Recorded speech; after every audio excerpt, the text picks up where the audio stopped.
Dante dreamt of bright, brilliant colors. They shimmered in his mind's eye with the twinkling of 1,000 diamond stars. Hendrix couldn't top this.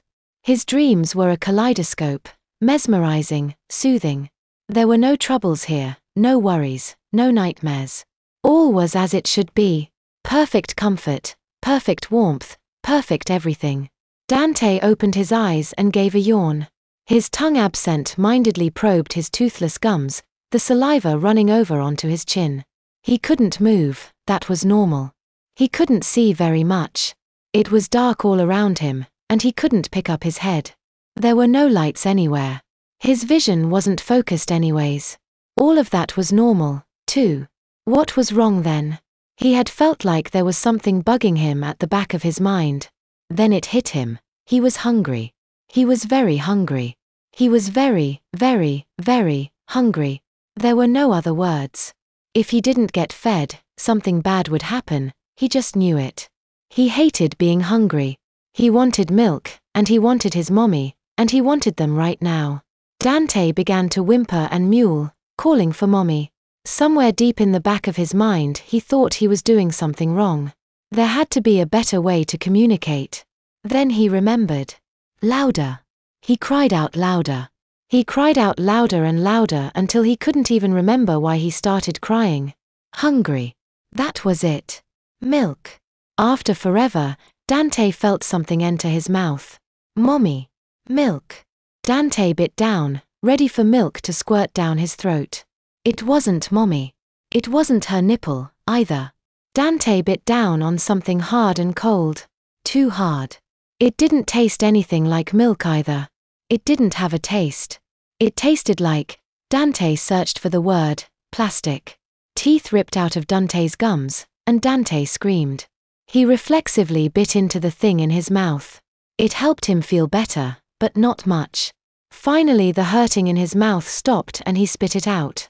It was still dark all around Dante. No lights. No nothing. Dante was scared. He wanted mommy. Something else forced its way into Dante's gaping mouth. The spoon withdrew and Dante swallowed the stuff. Nasty. It tasted like bitter applesauce mixed with overripe pomegranates. Dante thrashed on the ground, unwrapping himself as his arms and legs regained strength and something resembling coordination. His head itched as hair grew back in. Soon he was free of his fleecy confines, but not finished yet. Memories flooded back.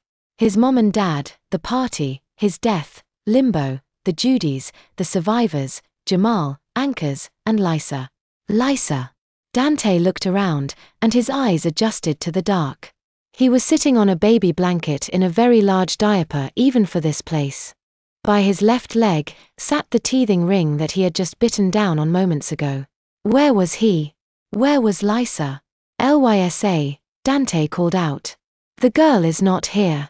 A voice quietly answered back from the darkness. Do not worry. She is well. A bit fussy, perhaps, but well, and very much her worldly self. The voice was calm, almost friendly but very formal. Old. Definitely old. There was a strength to it, though. More like a quiet confidence. A light shined down out of the darkness. It wasn't blinding, or even heavenly, more like someone just turned a low-hanging ceiling light on in a warehouse. Even so, Dante winced and squinted as his eyes adjusted to the new stimulus. Standing in the middle of the light was an old man wearing white robes. His hair was white, with most of his face covered by a thick beard. Not quite a Santa Claus look, but close. His skin was tan and rough, like he had spent years in the sun. It might have been leather. A golden rope held his robe together, and his feet were adorned in leather sandals. With a snap of his fingers, his clothes began to move. They twisted and turned around his body, while he remained still. They stretched in places and tightened and others. Their texture reshaped and their color darkened and shifted. Before Dante knew it, the robes had reshaped themselves completely. Now the geezer was dressed in a red turtleneck sweater, a pair of slacks, and a black leather belt with a gold buckle. The sandals, for whatever reason, still remained. The old man reached into the darkness and pulled a wicker chair from it, setting it down. He groaned slightly as he sat down. I hope you don't mind if I sit, the old man said. I won't object if you stand. Dante sat there, flabbergasted. I don't think I can, he told the old man. Nonsense. The old man waved his hand, and made a cross, in nomine Patris, et Filii, et Spiritus Sancti, you may stand for as long as we are having this conversation. Even Midori could stand if I allowed it, now. No, I mean, I don't think I can walk. Dante pointed down to the scaled-up newborn diaper that hugged his hips. His legs were spread so far apart by the bulk that crawling would be a challenge at this point. Yes. The old man observed. I see what you mean. The old man stood up, reached into the darkness and had a relatively thinner diaper and tub of baby wipes in his hand when it next came into the light. Not feeling at all in control of the situation, Dante just laid down as the old man went to work. He wasn't as skilled as the Judys. Clearly he hadn't had the millennia of practice they had, but he knew what he was doing. Dante didn't take the time to feel embarrassed. For once he was genuinely grateful to be changed. He never thought he'd be happy to be in the regular scale diapers, but he was. He waited till the old man had retaken his seat, the baby wipes and used diaper being reclaimed by the darkness, and stood up on his 2 feet. It was still awkward standing and talking to a fully clothed man while wearing nothing but a diaper. Can I have some clothes too? Dante asked. It is not yet decided if you'll need clothes anymore, the geezer spoke. It didn't sound like a threat, merely a statement of fact. That unnerved Dante more. Dante waited till it became clear that the old man would not speak. Who are you? Dante asked after a brief silence. The old man looked confused, then offended. Then he leaned forward in his wicker chair, his chin resting in his hand. It was as if he were sizing Dante up. Finally, he exhaled slowly and spoke. Forgive my arrogance and impoliteness, the elderly gentleman spoke up, his voice raspy with age. I am Saint Jude, regent of Limbo until the end of days. That was a new one. Do you run this place? Dante asked. Of course, lad, the priestly man replied. Why do you think the angels here are all named Judy? He laughed dryly. They took the names themselves, without any urging on my part, I assure you. A guy named Jude running a place just outside of heaven, every angel named Judy. Worse yet, wasn't St. Jude the name of that children's cancer hospital that always advertised in the movie theaters?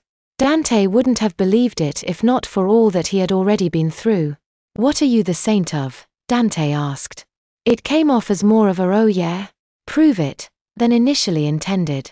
The milk of human kindness must still be in his system, messing with his emotions. The saint didn't seem to notice though. Lost causes, among other things, Jude answered. He folded his hands in his laps, waiting for further questions. Dante didn't not keep him waiting. Lost causes? Dante questioned. Like. Dante let the question hand in the air. Fighting the good fight, even though you know you'll lose.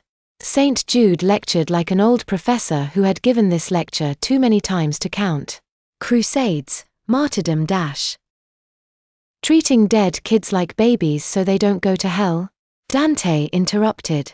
It was rude to interrupt, especially when this guy clearly held all the cards, but something about him got under Dante's skin. It figured that a saint would have a holier-than-thou attitude about him. There was a long pause. St. Jude didn't even blink, didn't even shift his weight. Finally, he said precisely. Why? Dante wanted to know. Jude nodded his head, as if Dante had asked the correct question. Because, he said, even though everyone deserves to go to hell for their sins, no one should go there if it can at all be avoided. So you built this place, instead. Dante concluded. St. Jude looked genuinely tickled by this. Built it. The saint laughed more heartily this time. He slapped his knee and tapped his foot as though Dante had said the most amusingly ridiculous statement ever. No, my dear boy. No. I am Limbo's regent, not its architect. The old man slumped his shoulders slightly. He looked tired. I don't even rule this place as much as he let out a weary sigh, manage it. But yes, I am the one responsible for your current plight.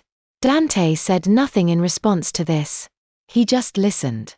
It was this stranger's turn to talk for the moment. This place was originally nothingness.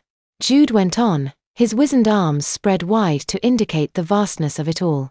A between spot that was a barrier between creation and the hereafter.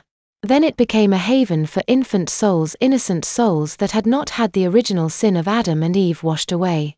He leaned forward a little bit. It was intended to stay that way, for the poor innocent babes that fell through the cracks. Sadly, the old man said as he leaned back in his chair, mankind has been plagued with a dearth of good judgment ever since the garden. Slowly, over the millennia, mankind has sought to increase their childhood and delay their responsibilities. The descendants of Seth that spread to what you call America are particularly guilty of this. It's ironic that they still make up a decent majority of the faithful. Dante took this all in, but St. Jude paid no mind. The old man just went on, more talking to himself than to Dante at present. There was a time, the old man continued, when you were a boy as soon as you could coherently confess your sins, and a man as soon as your second set of hair started growing in. The old man's face shriveled up in what might have been disgust. It was hard to read his features.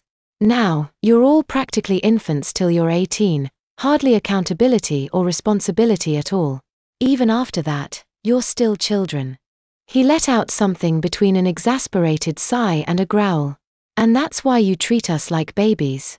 Dante asked, more curious than anything, though that element of resentment still lingered. The saint's features softened. You are treated like infants, he said, because it was the one concession the Creator demanded of me when I proposed providing this service. He gestured around, indicating limbo itself. Besides that, it's appropriate, don't you think? Dante tiled his head in question. So many of you were ruled by your baser impulses before. St. Jude started to list off on his fingers. Food, drink, sexual pleasure, leisure, sloth, a sense of entitlement, and the personal fable running through your mind that told you your elders didn't understand you despite your obvious brilliance. The old man bobbled his head in mock inspiration. It's only fair that these things all become the elements of your cage.